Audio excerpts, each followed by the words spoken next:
स्वागत है आप सभी का सपने न्यूज टाइम में, जहां आज हम बात करेंगे कोविड-19 वैक्सीन से रिलेटेड हर खबर के बारे में।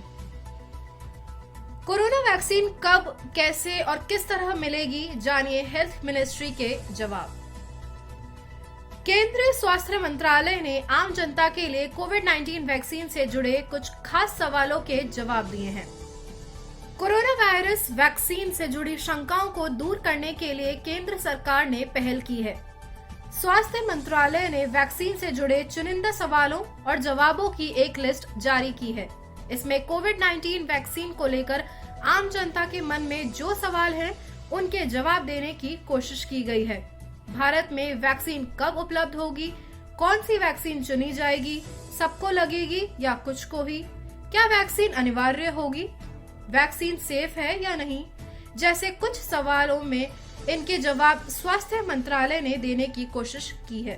आइए जानते हैं वैक्सीन से जुड़े वे अहम सवाल और स्वास्थ्य मंत्रालय के जवाब। कोविड वैक्सीन जल्द आएगी या नहीं? जी हाँ, वैक्सीन ट्रायल अंतिम चरण में है। भारत सरकार कोविड-19 के लिए वैक्सीन लॉन्च करने को तैयार है। क्या सबको एक साथ वैक्सीन दी जाएगी? वैक्सीन की उपलब्धता के आधार पर भारत सरकार ने प्रायोरिटी ग्रुप्स चुने हैं।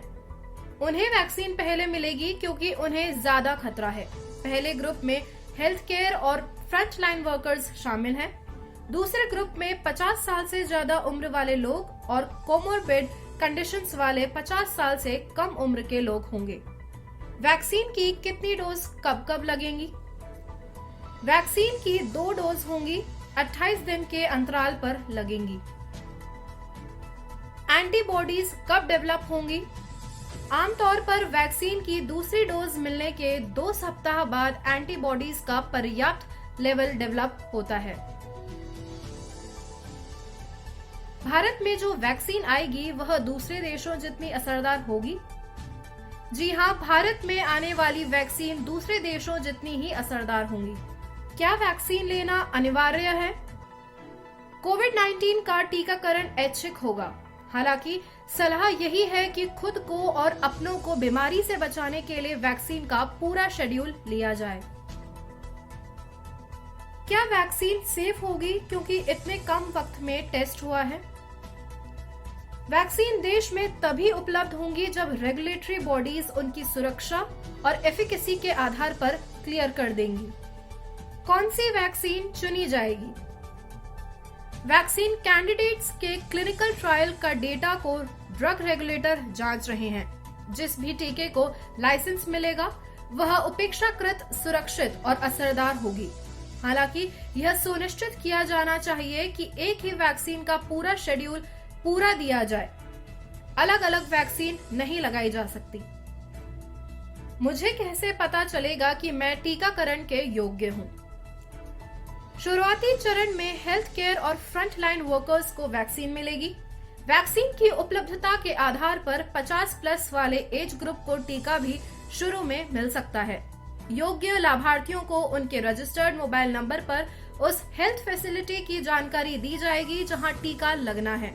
समय की सूचना भी फोन पर ही मिलेगी। क्या बिना रजिस्ट्रेशन के वैक्सीन मिल सकती है?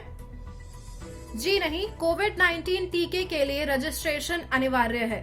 उसके बाद ही टीकाकरण की जगह और समय बताया जाएगा। लाभार्थी को टीकाकरण की जानकारी कैसे मिलेगी? ऑनलाइन रजिस्ट्रेशन के बाद लाभार्थी के मोबाइल नंबर पर एसएमएस भेजकर टीकाकरण केंद्र और समय की जानकारी दे दी जाएगी। टीकाकरण पूरे होने पर भी अपडेट मिलेगी या नहीं? जी हाँ, कोविड का टीकाकरण शेड्यूल पूरा होने के बाद रजिस्टर्ड नंबर पर एसएमएस जाएगा। वैक्सीन की सभी डोज पूरी होने के बाद एक क्यूआर आधारित सर्टिफिकेट भी रजिस्टर्ड नंबर पर भेजा जाएगा। वैक्सीन के लिए रजिस्ट्रेशन हेतु कौन से दस्तावेज मान्य होंगे? रजिस्ट्रेशन के वक्त इनमें से कोई एक आईडी दे सकते हैं। Driving licence, health insurance smart card, MNREGA card, सांसदों, विधायकों, विधान परिषद सदस्यों के पहचान पत्र, पैन कार्ड, बैंक या पोस्ट ऑफिस की पासबुक, पासपोर्ट, पेंशन दस्तावेज, सरकारी कर्मचारियों के सर्विस आईडी कार्ड या फिर वोटर आईडी। क्या टीका लगने से पहले आईडी कार्ड दिखाना जरूरी है? रजिस्ट्रेशन के वक्त जिस आईडी का इस्तेमाल किया गया होगा, टीकाकरण से पहले वेरिफिकेशन के लिए वही आईडी दिखानी होगी। अगर आईडी नहीं दिखा पाए तो फोटो आईडी लाभार्थी के रजिस्ट्रेशन और सत्यापन के लिए अनिवार्य है, ताकि वह सुनिश्चित हो सके कि जो टीका लगा है वह सही व्यक्ति को लगा है। टीकाकरण केंद्र पर क्या करना होगा? टीका लगने के बाद कम से कम आधे घंटे तक केंद्र पर रहें। अगर आपको कुछ दिक्कत लगे तो नजदीकी स्वास्थ्य अधिकारी से संपर्क करें। कोविड-19 वैक्सीन के साइड इफेक्ट्स का क्या होगा? वैक्सीन तभी दी जाएगी जब उसकी सुरक्षा साबित हो चुकी होगी। कुछ लोगों में हल्का बुखार, दर्द जैसी दिक्कतें हो सकती हैं। राज्यों को कोविड वैक्सीन से जुड़े साइड इफेक्ट्स के लिए तैयारी करने को कह दिया गया है। क्या कोविड मरीज को वैक्सीन दी जाएगी? कंफर्म या संदिग्ध कोविड केस टीकाकरण केंद्र पर संक्रमण फैला सकते हैं, इसलिए ऐसे लोगों को लक्षण खत्म होने के 14 दिन बाद टीकाकरण के लिए जाना चाहिए। कोविड के रिकवर होने के बाद वैक्सीन लेना जरूरी होगा? जी हाँ, पास्ट हिस्ट्री चाहे जो हो, वैक्सीन का शेड्यूल पूरा होना चाहिए। इससे बीमारी के खिलाफ मजबूत इम्यून रिस्पॉन्स से मदद मिलेगी। भारत के पास +2 से +8 डिग्री में वैक्सीन स्टोर करने की क्षमता है। भारत दुनिया के सबसे बड़े टीकाकरण कार्यक्रमों में से एक चलता है। देश की बड़ी और व्यापक आबादी तक वैक्सीन पहुंचाने के लिए इसके ढांचे को और मजबूत किया जा सकता है। इसी के साथ मैं आशा करती हूं कि कोविड वैक्सीन से रिलेटेड हर खबर आप तक पहुंच चुकी होगी। अब इजाजत दीजिए, क्योंकि समय हो रहा है आपसे विदा लेने का।